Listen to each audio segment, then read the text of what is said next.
Evening guys, it's Dan here from Diggler and joining me is Elliott Heap from Chain Reaction Cycles PayPal. So I've recently ridden with Elliott a few weeks ago and I couldn't believe what I was seeing basically. The skill level was way up there. I mean, I thought I could ride a bike, but this guy and a friend of his, Connor, certainly showed me differently. So yeah, I wanted him to come along, and I've got a few questions for him. Some of them you've given us to ask him, but yeah, I'm going to let him do majority of the talking because you all know that I can do a lot of talking. So Elliott, first question for you is that I'd like to know is how did you get noticed into this, into the game of downhill mountain biking? Well, I started mountain biking after 9 years of motocross. I broke 3 bones in a year racing motocross, and then I thought, well, I think it's time to try something new. My mum was quite happy about that, so yeah, I got a mountain bike, and yeah, I just entered a few small races, and then I was on a Trek Remedy at the time, and it all started properly when I found out that Nigel Page had got a nuke-proof Mega for sale.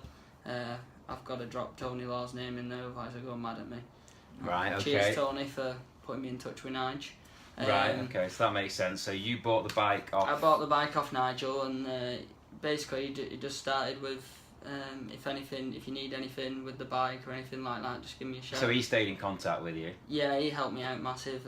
So I had like a few worn chains and stuff like that. He'd sort me out and stuff. And right, so basically he saw a bit of potential in you, I think. Yeah, I think so. Well, he's still by my side now. He's still my team manager, so yeah, it's cool to work with him from the start. And but yeah, so basically I bought the bike off him, and I raced a few UK Gravity Enduros, and yeah, that was my first season racing mountain bikes, and I think I got second in the overall, which was cool. And then Nigel lent me a downhill bike to try and get my technical ability up a bit more, and try and get me riding some steep tracks better and things like that. And yeah, so I borrowed that off him, and then you know what happens when someone lends you a bike, you think, oh my god, this is awesome. So I saved up my last school holidays, I worked all of them, and bought the downhill bike off Nigel. You bought that exact bike off of him, right? Okay. And then a few weeks later he rang me up saying, I've booked you in a British Downhill Series race. Right. So I'd done one downhill race at Cassous, and it was like a borderline, and I picked the bike up from Nigel on Thursday, and then I trued the back wheel and put a back brake on it on Friday, practiced first time on a downhill bike on Sunday, and then on Saturday, and then won the race on Sunday, and that was my first downhill race. Brilliant. And then obviously I got to the British National in the Deaf Woods at Langholm, they called it. Never seen anything like it, but somehow I managed to come away with the win from my first national, and from that point on Nigel said he could help me out with bikes and stuff, and yeah, So how old are you, right? You're 60. And now I'm 18. You're 18, so all this began at 16? Yeah, I was 16 at the time. Right, okay. Now, I'm going to drop it.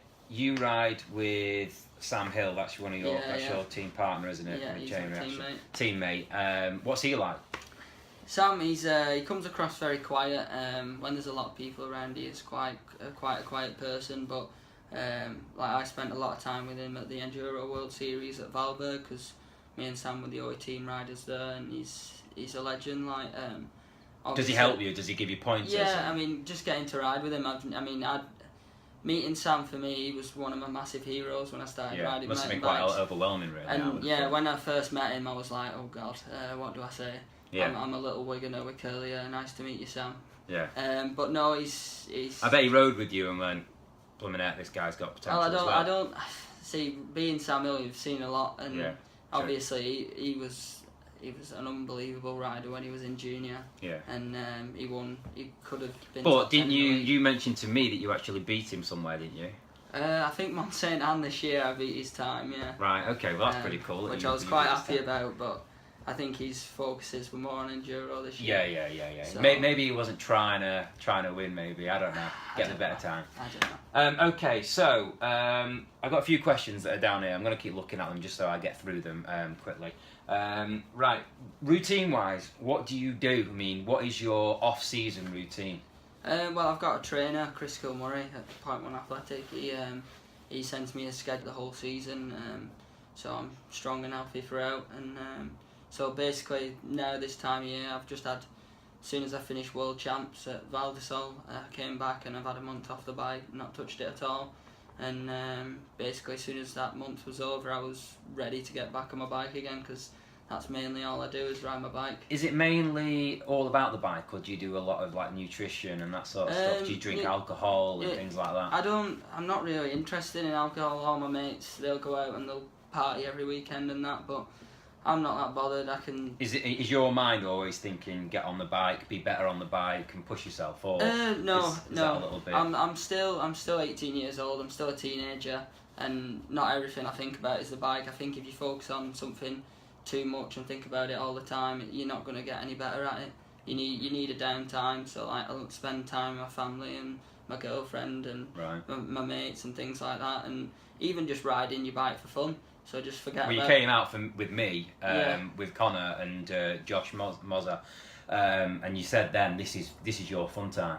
Yeah, that's it. I mean, the off season, you don't think about going fast. You think about enjoying yourself. Yeah. Until well, if you weren't thinking about going fast on that day, gee whiz, I'll tell you, I dread to think it's incredible, really. But so yeah, that's one of the questions. The other one is, do you do anything else in your own time to earn money? Have you got anything else going on in your time and that sort of thing? Well, I work in an office. I work with my dad at a company called SV Tech.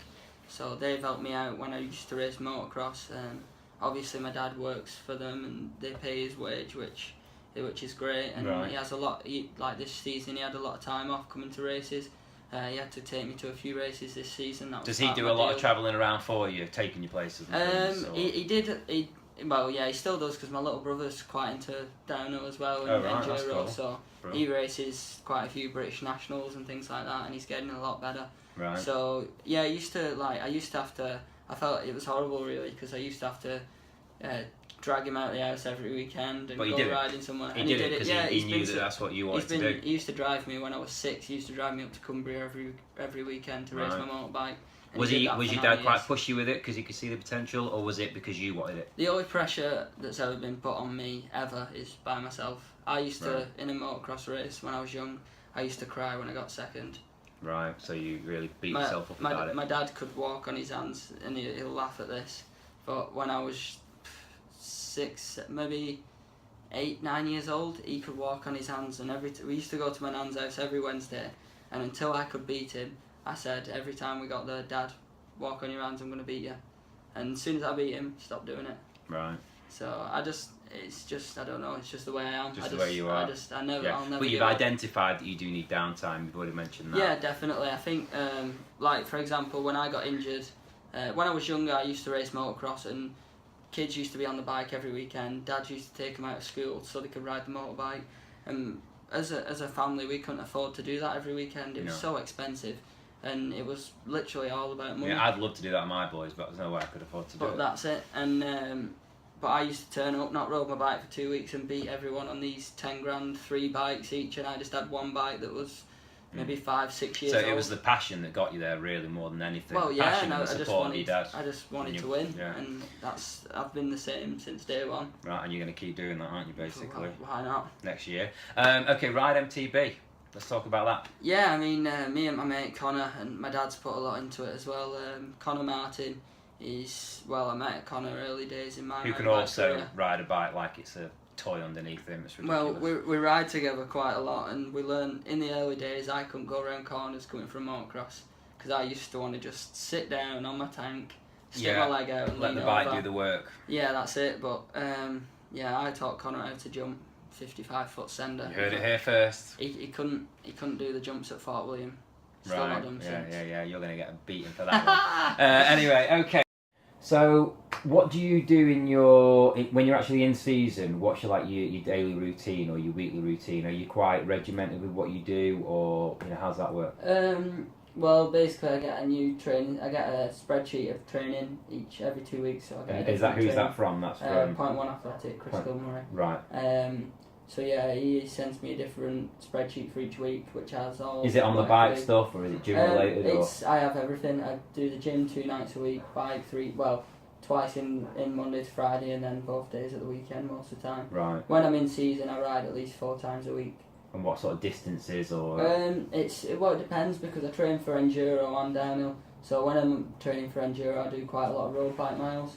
Oh, right. Because when you're racing at the UWS's Enduro World Series, you race for, like, you do 50k days, and 80% of it's uphill. So right. it's long days, and when you only train most of the time for 5-minute descents, where you just give it your everything, and you just got to be strong and powerful, and then you've got to go and pedal all day 50 kilometres. Yeah. And then you've got to sprint and do 13-minute stages where you're absolutely on your limit. It's hard. Yeah. But my training, basically, I ride my trail bike, Rivington, places like that. I did a lot up Rivington this year, and then I try and over the winter, over the off season, I get away to like Spain and places like that. And then any time between races, so if I come back, say if I raced the previous Sunday, I'd get home on Tuesday, and then I'd have a few, like maybe 2 days off the bike to recover. Yeah, sure. And then I'd go out, see my friends and family and stuff like that, because I'm back. Having that separation between, you know, being full on because you're just empty it then. You'll not enjoy doing what you're doing. Yeah, I mean, it does get to a point where you're actually riding your bike so much so like the last 5 weeks of the season, I was away for 5 weeks, and I raced 4 weeks of that 5, and it's hard work. It's tiring. It's definitely harder than what I thought it was going to be. Yeah. But at the end of the day, I'm doing what I love, and I'm living my dream. Yeah. So next year, when you're doing so we're going to see you on TV, aren't we, basically? Well, hopefully, yeah. Yeah, that's the aim. I'm not sure what Red Bull TV the script is with them this year. I'm not sure if they're changing it, but yeah, the goal is hopefully you'll see me on Red Bull TV next year at all the World Cups. So right, I'll do my best. Do his best, yeah. So and if I'm not on, just message me and tell me to pull my finger out. Yeah, definitely. We will. We'll certainly do that. So I'm going to talk about competition time now, because Elliott has been kind enough to give us one of his team jerseys here from Chain Reaction PayPal. He signed it as well, so that's pretty cool. I'll give you the details about the competition a little bit later. Ride MTB Coaching has also given you guys the chance to win a free. Is it a full day? Yeah, 9 till 2 coaching voucher. 9 till 2. Christmas voucher. You can see him on our website at the minute, and on our Facebook page, And that, to me, I think is absolutely fantastic, because me and Claire are going to book in with these guys. Like I say, I've been riding since I was a kid. I thought I was good until I started riding with Elliott and Connor and Josh. It certainly opens a whole new world of mountain biking. So that's a really cool prize, so thank you for that. But I'll tell you all you guys about that a little bit later. So I think that's going to pretty much wrap it up. Thanks for spending the time with us. Really appreciate it. Good luck for next year. Yeah, cheers. I appreciate it. Keep doing it. Do what you do best. And don't break a leg. I'll do the Digglers proud. Yeah, do the Digglers proud. All right, guys. Thanks very much. Take it easy. Cheers.